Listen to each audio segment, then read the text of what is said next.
तो आज करने वाले हैं हम लिली फ्लावर का डाइसेक्शन। तो ये है आपके लिली का फ्लावर।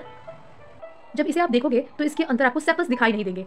इसमें होता यह है कि सेपल्स और पेटल्स फ्यूज करके टैपल्स बनाते हैं, यानी कि ये टैपल्स हैं। जब सेपल्स और पेटल्स दोनों फ्यूज कर जाए तो बनता है टैपल्स, और टैपल्स के होल को हम कहते हैं पेरियांथ।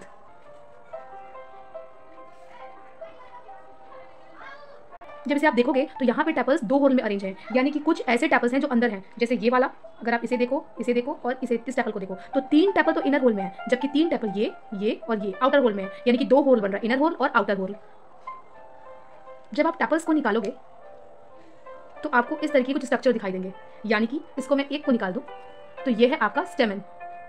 और आप सबको पता है कि स्टेमन के 2 पार्ट होते हैं। ये जो बाई लोब दिखाई दे रहा है ये आपका एंथर है, और ये धागे की तरह जो संरचना दिखाई दे रही है ये फिलामेंट है। अगर हम लोग पास से देखें तो ये आपको जो हिलता हुआ स्ट्रक्चर दिखाई दे रहा है ये है आपका एंथर, और इसी के अंदर बनती है पॉलन ग्रेन। और ये जो आपको धागे जैसी संरचना दिखाई दे रही है ये है आपका फिलामेंट। जब एंथर मैच्योर हो जाए तो उसके अंदर पीले कलर की पॉलन ग्रेन बन जाती है, जो कुछ इस तरीके से दिखती है।